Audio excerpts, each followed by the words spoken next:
Paartiin Izemaa filannoo bara 2018 dhufuutti hirmaachuuf qophii ta'uu isaa kan beeksisee jiru. Paartichi ibsa miidiyaaleef har'a kenneen immoo filannoo bara 2018 baranaa irratti hirmaachuuf qophii xumuruu isaa kan ifoomsee jiru. Biyya keessatti ijaarsa sirna dimokiraasii gumaacha guddaa taasisaa turuu fi isa kana immoo cimsee itti fufsiisuudhaa fi kan hojjetu akka ta'e paartichi ibsa baaseen eeretti kan jiru ergaa isaanii daawwannee walitti deebina.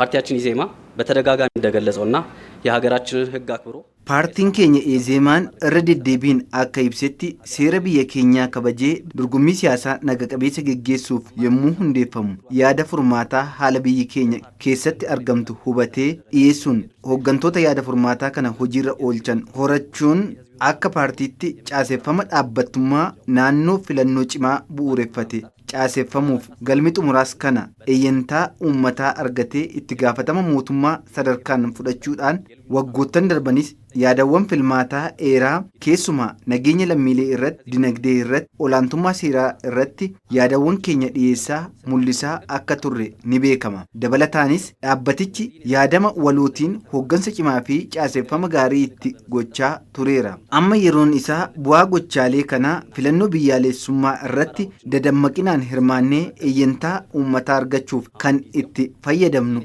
ta'uu ni amanna. Kana ta'uu isaatiin filannoo biyyaalessaa bara 2018 dhufutti dorgomuuf murteessuu keenya ibsuu jaallanna. በመሆኑ ለመጪው 2018 ሀገር አቀፍ ምርጫ ለመወዳደር መወሰናችንን መግለጽ እንወዳለን።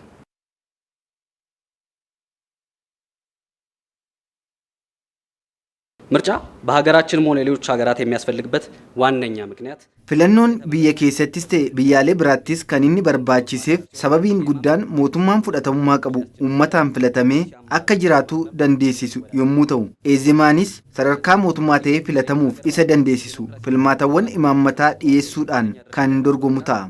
kanatti dabalees biyyaalee akka biyya keenyaa hubannaan dimokiraasii sadarkaa gadaanaa irratti argamu wal bira qabamee yommuu ilaalamu mootummaa tasgabbaa'aa hundeessuuf deemsi dimokiraasii yeroowwan darbanii wal bira qabamee yommuu ilaalamu garamitti deemaa jira ulaagaa jedhuu fi guddinichi gara fuulduraatti garam deemuu danda'a isa jedhuun muraasa isaa eeruuf akka meeshaatti kan tajaajilu ta'uu isaan hubatamuu qaba. Dabalataanis paartileen morkattootaa fi haala adda ta'een ilaalcha garaagarummaa isaanii gabaa siyaasaatti akka gurgurataniifis sadarkaa irratti argaman uummata filataaf kan itti mul'isan ta'uu isaatiin yeroo addaa ta'ee mul'ata. Qalbii hedduuwwanis ni hawwata. የተለየ ጊዜ ሆኖ ይታያል። የብዙሃኑንም ቀልብ ይስባል።